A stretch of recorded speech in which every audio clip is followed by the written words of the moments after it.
I'm not doing a lot of drawing. It's prepared, so I'm going to go through it step by step and explain what we done. It was printed in combination with a few things I done, and also with the emboss tool that I went through last time with you. So let me put my markers back at the start. So the first thing I done was to create the base, as it were, that I'm going to work from, and extruded the whole thing.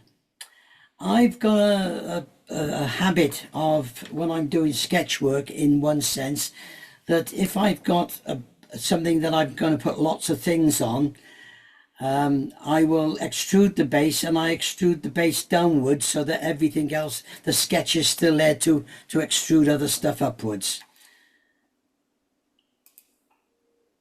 Whoops, pressed the wrong button then to start it in full mode, which you don't want. The next stage then I done was to extrude out the middle bit. With the middle bit extruded, I can then select that one and this bottom one and do a loft command and end up with that shape. Okay. Then that next one, oh, I pressed the wrong button again. No, I haven't. Then I reduce that because that's a bit thicker than I need. So I've taken it down with extrude it in. I then put some curves on. I put a curve, I'll just go back on that one, that one, that one, and all of these are all on curves. So we end up with that shape. Let me just show you that.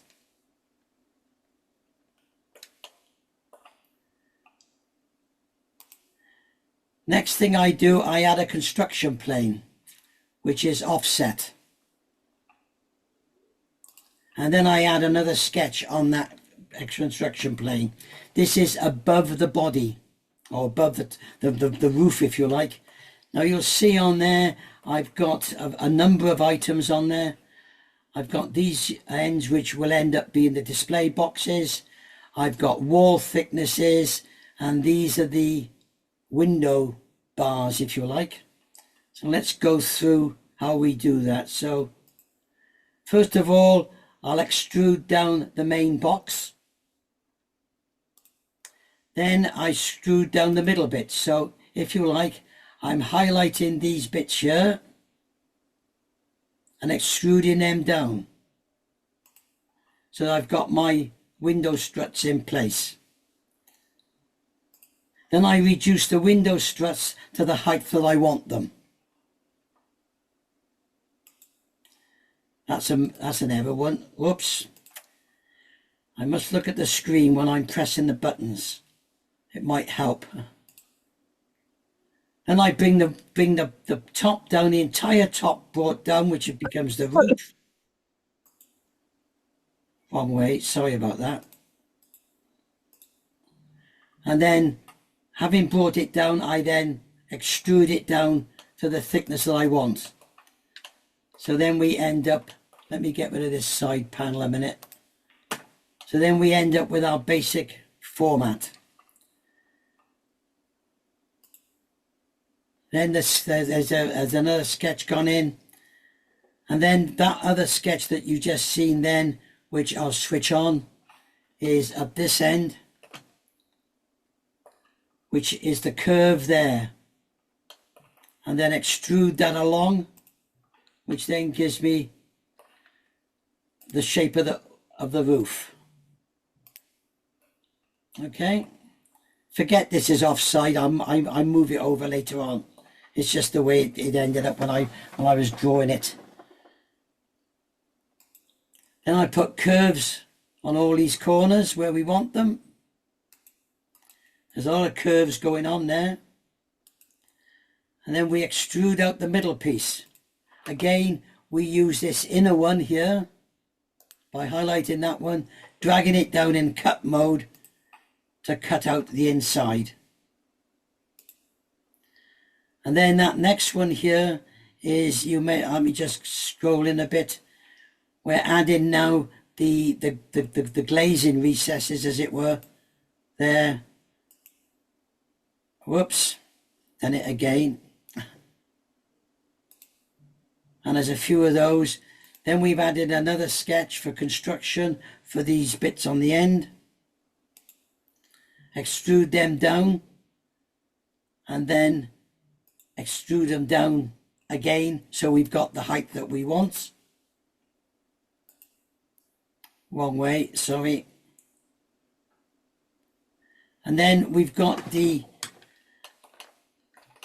second extrude, because the first extrude on there took the inner one, which gives us the body.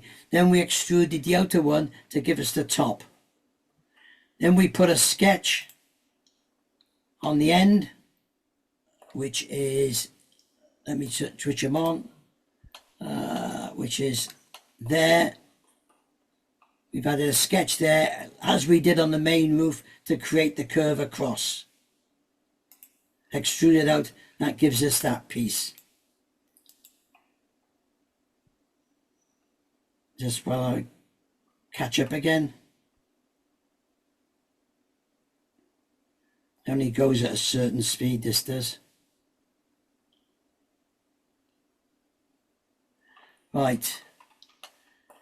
Now, I found these were too wide, so they're quite easy to alter.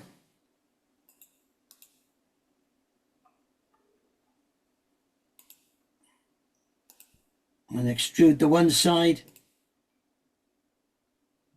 and the other side, and then go for the tops as well. That's the other end being done, and then this end.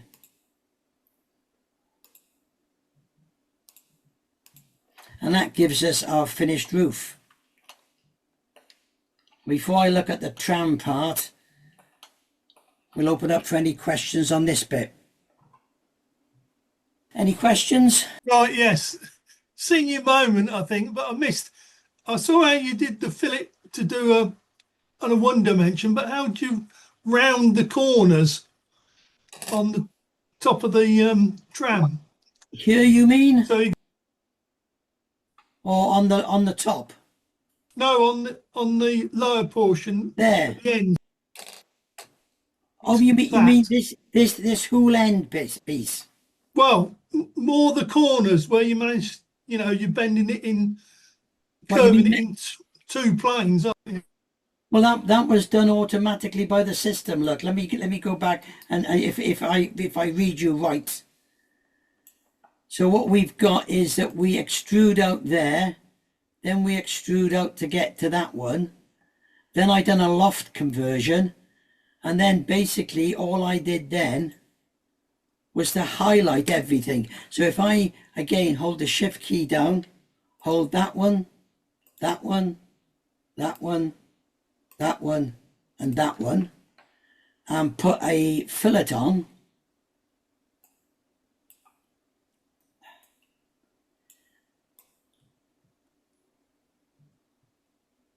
and the corners are curved as well. Is that what you mean, Paul? Yes, thanks. Yeah, no, it's all right. I just couldn't see how it managed to. Well, that's great because it does it in both planes for you, and does it? It does it auto, and you can see the shape of it there. Did you leave that bottom layer solid and put the upper section on? Yeah. Or did you actually cut centre out? No, I left it solid, and you can see it solid there until I extruded this inner one down. So let me just go back a minute before the roof goes on. Where are we?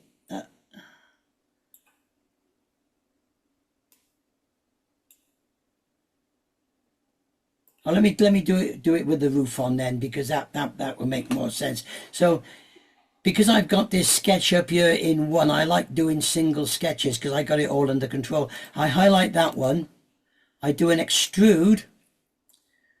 Now if I extrude down like that, it cuts through the roof as well. So I know it's about 10.5 millimeters from there. So what I do here is in the direction profile plane, I do an offset. I do an offset of -10. So it doesn't start until it's below the roof. You follow me? So normally if you just extrude, the extrude starts from the line. But if you do an offset, the extrude or the cut or whatever it is you're doing will start 10 millimeters in this case below that plane. So you can see by the red bit that the actual offset started at the top of the red there, and then I just take it through. So, you know, just to create the hole. I'm not worried about, if I want to go a certain distance, then I would go up here and sort out the distance. And that gives you your hole in the middle. Does that answer you, Paul? Yes, very neat little trick, that tip.